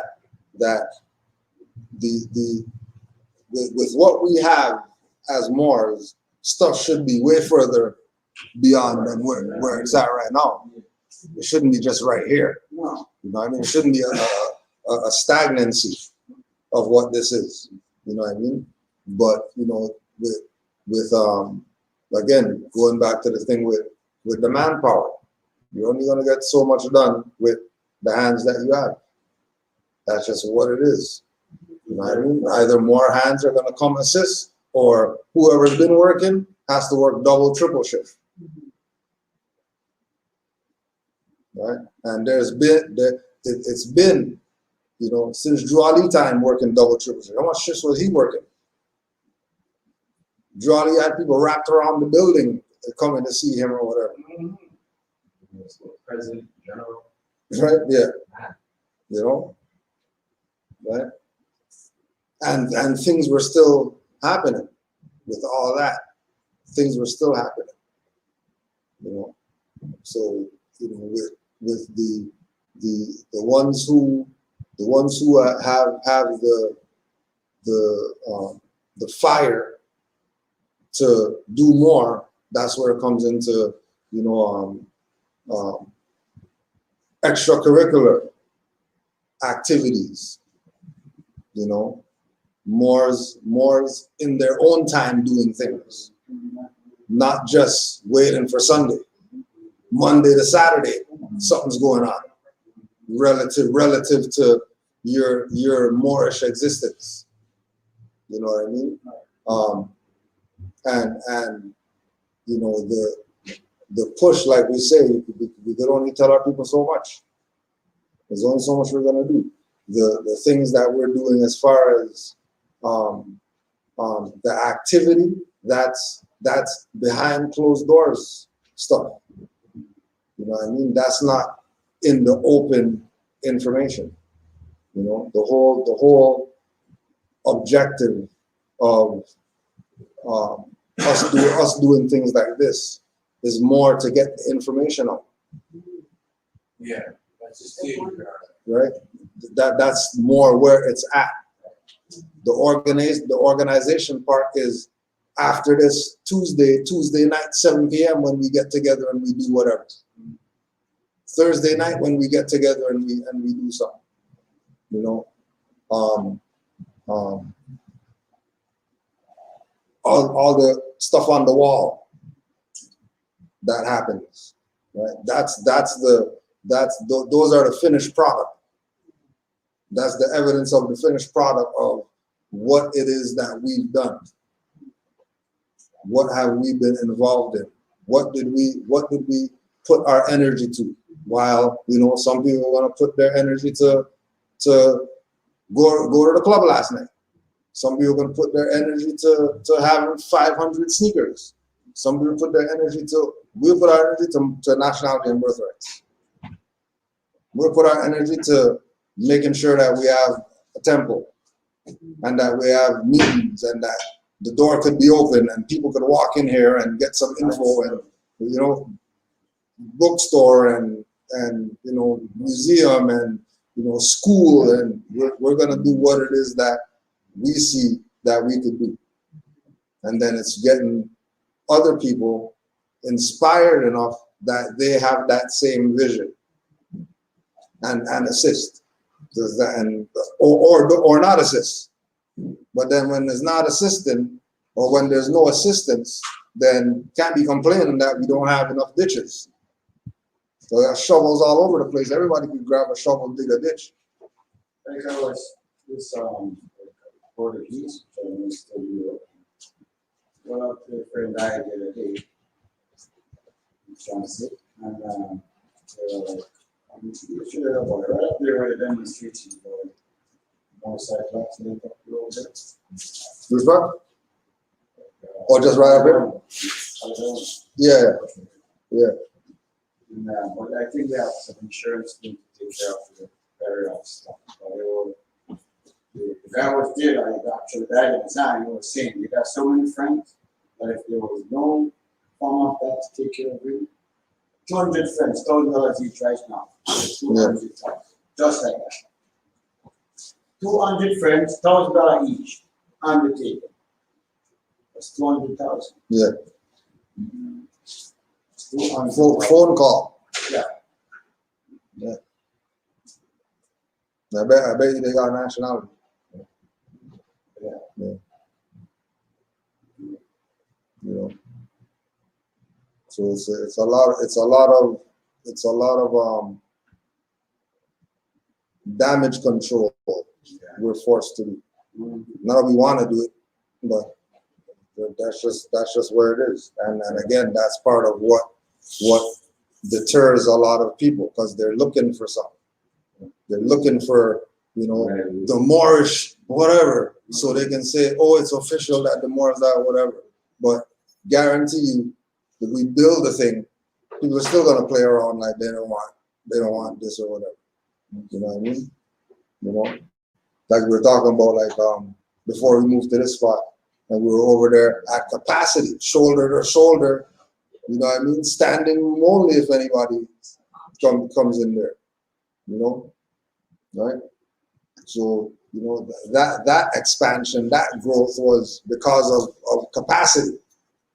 You know what I mean? We needed to be able to stretch out a little bit. You know what I mean? Yeah.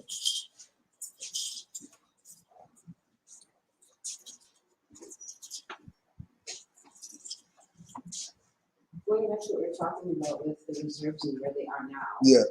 I remember one time we went camping, and then we were driving home, and I saw that there was a reserve close by, so I didn't know anybody was in the reserve, but I still wanted to see what it looks like. Yeah. So we drove close enough, and when I looked, it just looked so backwards from like the city, you know, Yeah. it was just barren and everything and things that looked like portables. Like remember we went to school, you used to have portables in the Yeah, back, we drove past it. So that's what I gathered when I looked. But then you have places like, let's say 1990, the GTA, there was not much of a GTA, Yeah. you know, and then slowly but surely after Steele's, Markham was there, Yeah. and then you got Richmond Hill. Yeah. And these are places that look much like the same reserve that I was at before. So if they can develop more GTA, then they can do the same in Yeah. reserves. Yeah. They just choose not to. Yeah. Yeah. The government, anyway. Yeah. And you know it's you know the choice not to do it is based on the status of the people. Mm. You know that if they did do it, the people are in so a negative that they'll destroy the stuff that they give them anyways. You know what I mean? But again, when you go check the record, you see that they got finance. It's not they never got anything ever. They got billions that they got. You know, just like the blacks got billions, and the same stuff is continuing. You know, they've gotten the finance, but how come there's no infrastructure set up with the finance they got? You know what I mean? Guarantee you, we take any sincere more, give them 2 million and see what they do with 2 million. And these people getting 50 and can't do anything. They got 50, can't do anything. Same conditions going on.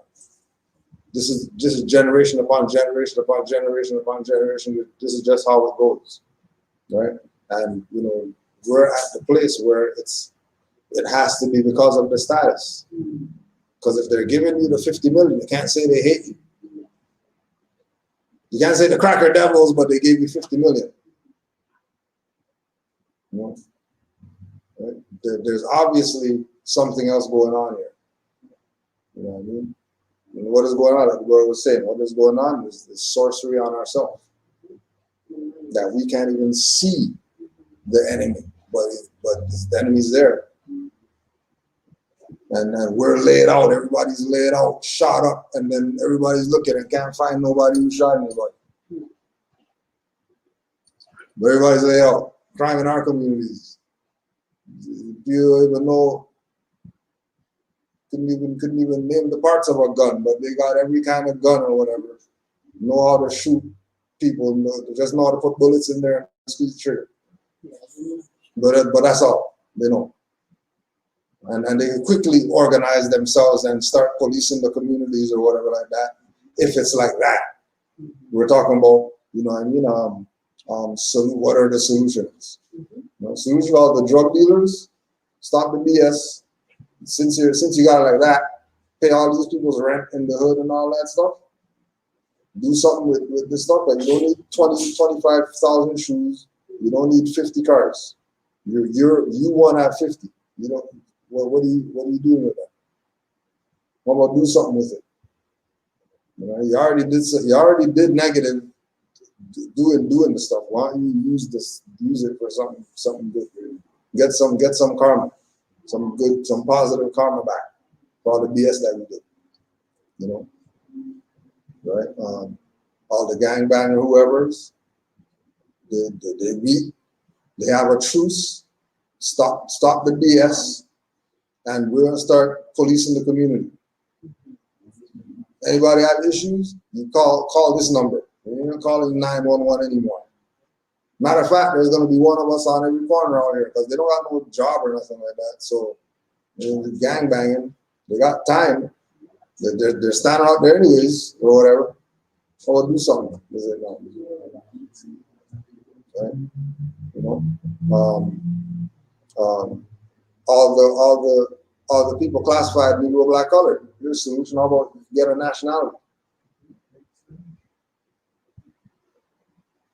You know, what could Moors do? Tell one more person that you need to tell. You told 50 people, tell 51. You told 100, tell 101 people about this.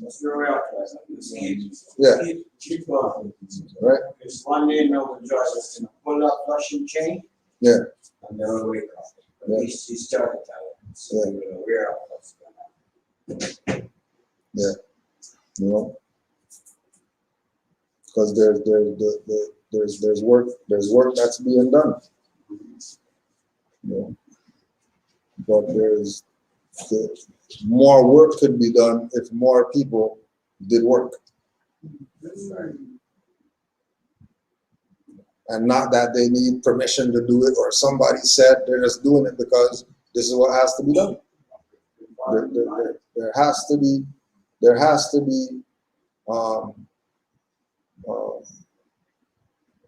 some type of inner realization of how important it is. You know what I mean? Like even with reading the stuff for every meeting and Jolly saying protect this. You know what I mean? Why would you protect it? So maybe because it's yours. The same way we protect everything else. So you sit there with the shoe and So I think you touch upon the very part of it. We don't believe it's ours. That's why we're not protecting it. Yeah. We haven't been convinced that it is ours. Mm-hmm. And now the problem is that we've worked so hard as slaves that no one has the ability or the want to do any of the extra work that needs to be done, which is where the next problem is. Right. Yeah, which one Noah said. That we're on the slave. The time that we're on the slave is supposed to be to uplift our nation. Exactly. You know what I mean? But if everything is based in this illusion of, you know, the dollar is what means something, because that's what everybody wants, then, you know, you're gonna have to have that dollar. You know, you're gonna have to get it some way. I think that you're putting the issue as if it's a personal thing for the individual. It's more of the fact that we don't have the infrastructure together that my labor can be converted into food or into an apartment.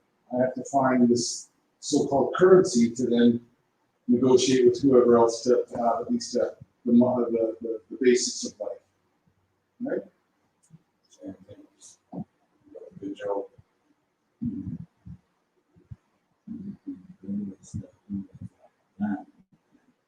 So we have fun. You know what I'm saying? There's a lot of fields where it's supposed to be done. establish positions, so things done. We come among ourselves, somebody who put out more schools. Yeah, but this is what we're saying. Not You see that, man? the dude that just flew by there. Flew by there on his bike on the sidewalk? Yeah. That's crazy. He was moving. Yeah, he was moving. Moving. Yeah. What was the last thing you said again? That bike man got me. Yeah, like. Oh yeah, no, this is all I was gonna say. That the same way how you're talking about it, right? You know, all we need to do is get whatever. And all we need to do is whatever. There's people who have the capacity to do that. There's people who have the capacity to say, here's the check. Go get the whatever it is that's needed. The issue is the ones who don't have that going over and beyond to fulfill something that is them alone doing it it's not gonna amount. It's either everybody's on board, just like you said, make the call. We need a grand tomorrow. And 200, we should be able to call 200 people that each of them are gonna put a grand up, and then we go get the land. Another thing I was thinking, a scenario, like so-called black people, you know, like we have these schools, like we don't say we know your nationality. You kind of come back in your nationality. You have this. Now, if that person can come back in, so you put them your more restored up here, you're more, right? And then you find me walking up in there in the fairs and shopping and things. You see what I'm saying? Yeah. We gotta find a way. How can we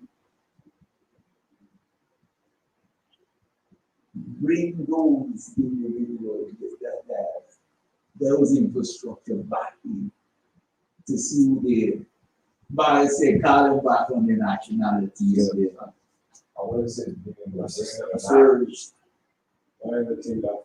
No, you don't want to say I like know what you're saying. the brother over there. No, you don't have to repeat it. I know what you're saying. Yeah, What I'm saying, first, try to get into the moment. Don't even mention this to him. No, You might start thinking, you want to come take my store. You want to come take my store. So, how you feel? What you're saying. No, what I'm saying is that here now, that individual, when he comes in his nationality, right? Well, you don't have to ask him after. No. All right, yeah. You don't have to ask him. So you don't have to even go first. No, You don't have to ask. Yeah. You don't have to ask. It's, But you know, as she said, we didn't know that the wars forever. Only certain individuals are going to have might hear yourself, that's what no, I'm trying to that's outward stuff. It's all inward. You don't know if whatever he's doing over there is something right into that. Yeah. So he doesn't know something's wrong. You go over there, he might get it. So I'm looking like you have to be careful. You can't really make him see unless you want to see. Yeah, that's true. You have to own the whole block and show him, Adam, where I own this block, you pay me rent. Yeah. No, he's gonna say, well, I'm jealous, I want to see how you do this. That's what that, or people love to watch what other people do on what they have. They just want to be like it. That's what they put on the Watch this. yeah, they watch and say, oh, you got that. I like how I triggered that trigger thought in there. Like, you know, we get up the way supposed to. Everything we say comes to what we discussed today. We the children, we're the children. Even if we're growing up, we're children. You know, we're just not like we're children. Yeah. So you read the children and then something is wrong. Take up a book, this little book and start reading it. That's a start. Yeah. That's what we start from. You can't move from anything from there. These people are controlled. Everybody's controlled. The church is over there. We sit there. Those are controllers. Yeah. The gang, these people run the gang. The church, the police run the gang. The gatekeepers. And I was told, I was trying to be a police, I was told, the biggest scam is police people all over the world. Police is the biggest. Yeah, we Police is the biggest scam. We used to say that on the streets, right? I'm telling you these things, and it's not a piece of fact. The guys on the street, they're in control. Yeah. Spiritually and money-wise, or monetary, spiritually and physically, they control. Everything they have, they give them. So, what can you give them? Nobody will give you this. Give them you have the knowledge first, and then you give it to them. You can't change it. I get what you're saying. It's kind of feel like another if you take an elephant out of its environment, chain it to a stand there. But you leave it there, you train it there for a couple of years, you move the stand, still gonna stay there. So you train from as a baby. That's what it knows. You can't train from as a baby. Everything starts from your little. So we're the ones that's waking up, we're considered the little infants. But it's a few of us. But for the one like my son, he's been into this since he's 6. You know what I mean? You can get yours from since they're in the belly with your wife, and that's a big plus. Like all of we're seeing here now, you know many times in the past, years ago, well, Moors come in and talk, all talks like, yeah, and how and what. And years go by, don't even see that. Don't even see that. And they know about the land, they know everything, and they probably know how to open that door. But where are they? It's like, that's why nobody always say that. I can't tell you everything, it's in my policy. But here it is, take it and go off it. Yeah. Don't be passive. I must not pass. That's it. Yeah. Any comments or questions? Yeah, I know. There's enough finance in the whole world. Everybody can be a millionaire.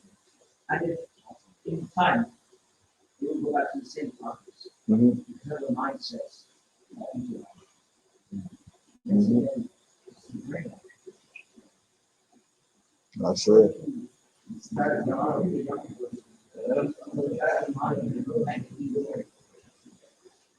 Come back to your issue. So it's, again, it takes time and time.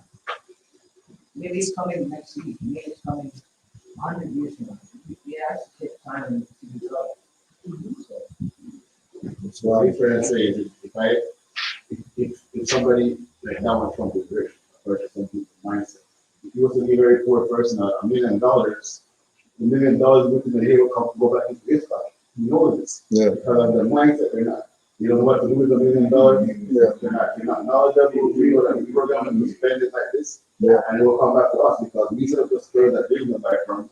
Yeah. We tax them, it's going to come up to our pocket. So they're going to go broke. Yeah. It's been shown by people who win the lottery. They can win all the money in the world and go back to the same pocket. Yeah. Yo, you put that on or something? Yes. Oh. Oh.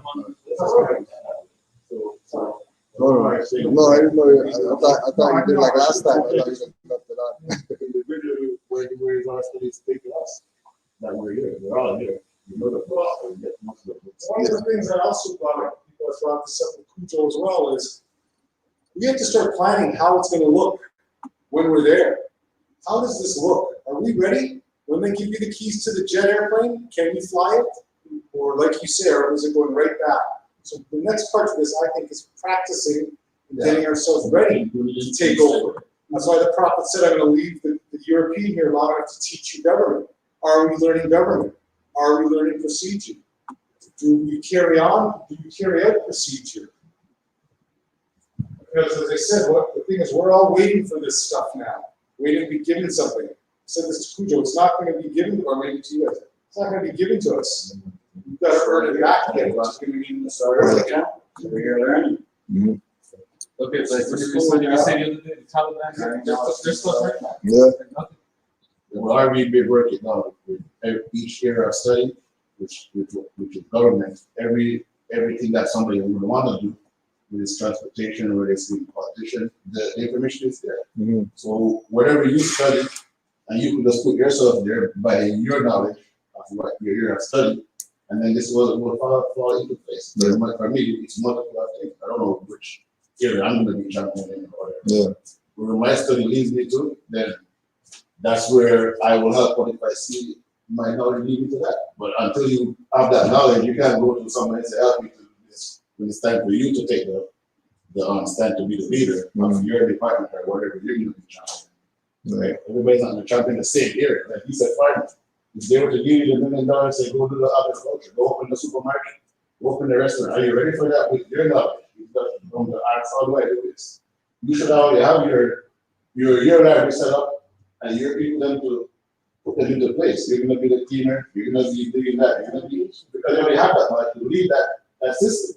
And then you're supposed to come in, when there's food, you're supposed to, hey, bring the food here. So it's like what you're saying, hey, the market's over there, and it's the market time, go to the market, and you're agriculture. If I'm the police chief, well, any problem, I send police on. I have my own knowledge. So you teach at school, you walk with your bag of books. All the police cars you should learn around. They don't call everything that's a track this guy. You better know what to charge you to unlimited, because if you go to court, it's going to be thrown out, and they can't take no money out of it. But no, it's the guy's gone to get away. So if you're there trying to say you feel here, this is the ticket I'm giving you. It's in a book somewhere to say, yeah, it is right. See, you did this, and it's in the book, and it's right here. And everybody agree, and they try to get and the guy pays. So then if we can't do that, if we're going to say to me, my son I'm taking, from my point, 2016, I'm into this, anyone call me black, I tell them it's a crime. It's a crime, you'll be nationalizing me, and I will charge it. That's what I stand from now on. My parents same thing. I said, don't call me black. I'm not black. Nobody's I'm about to disinherit you right now, Mom. I say it's a crime. I don't say all these things. I say it's a crime. And you're denationalizing me. And that's a crime. Mom, this is your second crime. The first one was giving me a Christian name. Yeah. First one was bringing you to the hospital. That's a nice thing. This is why. People are vexing me. People are vexing me literally. I'm okay. I hit you one lash, boy. For themselves.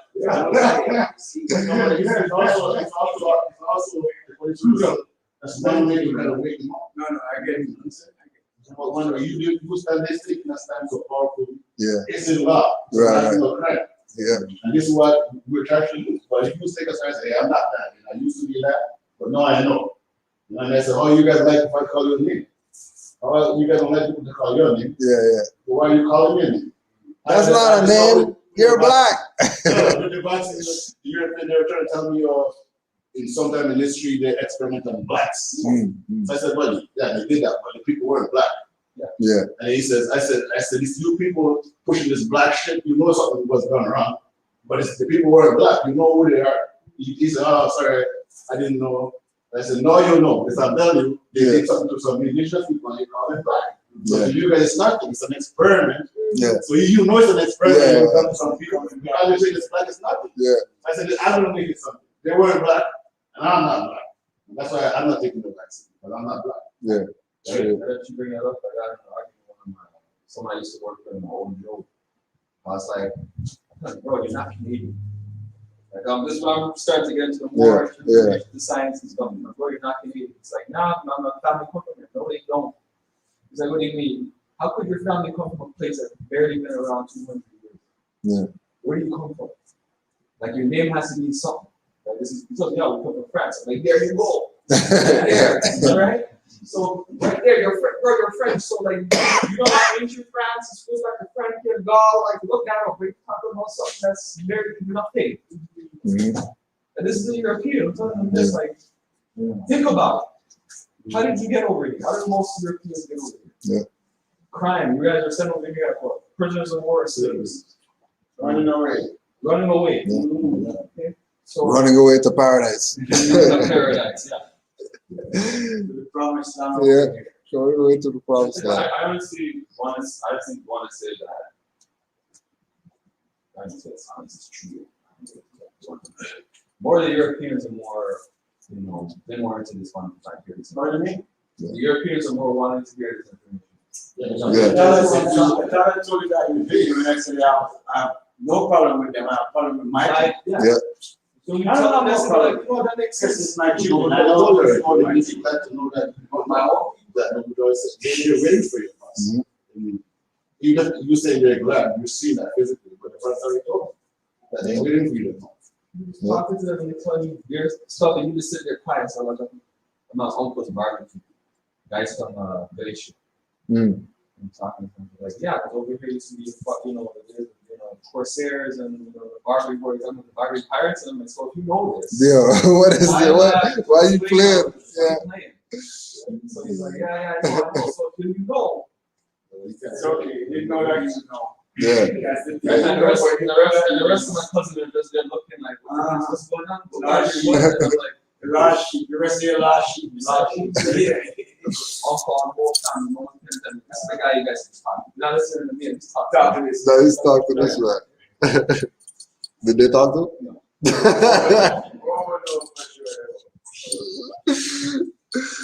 These words, Islam. So we have next week. We'll send out the email for the in the park next week.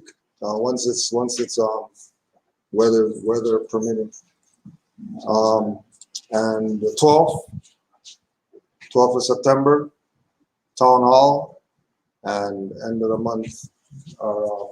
It's not gonna be on the 19th. The 19th. The what? 19th of September. No, the Equinox. Yeah. Hmm?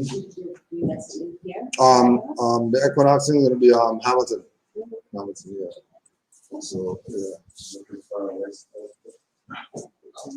Yeah, man. It's going to be at the sun setting. Yeah, instead of sunrise, yeah, it'd be in the evening instead. Setting. Face the east, follow that to the right. Allah, Father, universe. Allah, Father, universe. Father, love, truth, peace, freedom, and justice.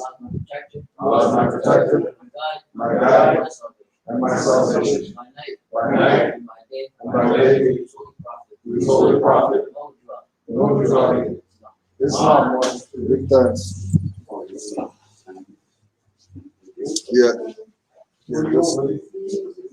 We have pieces.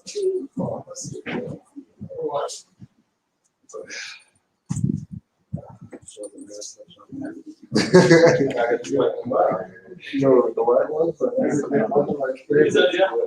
are my favorites. I wish I was the quick and moving the word. It's not. That's it right now. I'm going to tell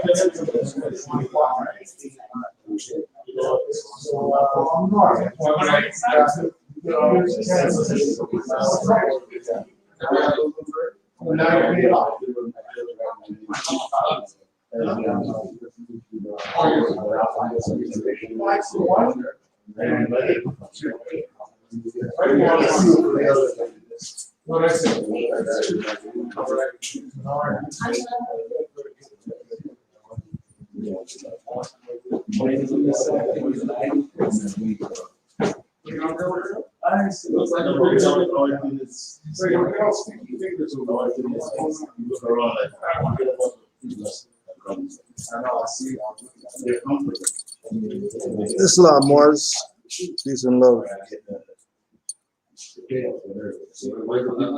Almost all the Moors worldwide.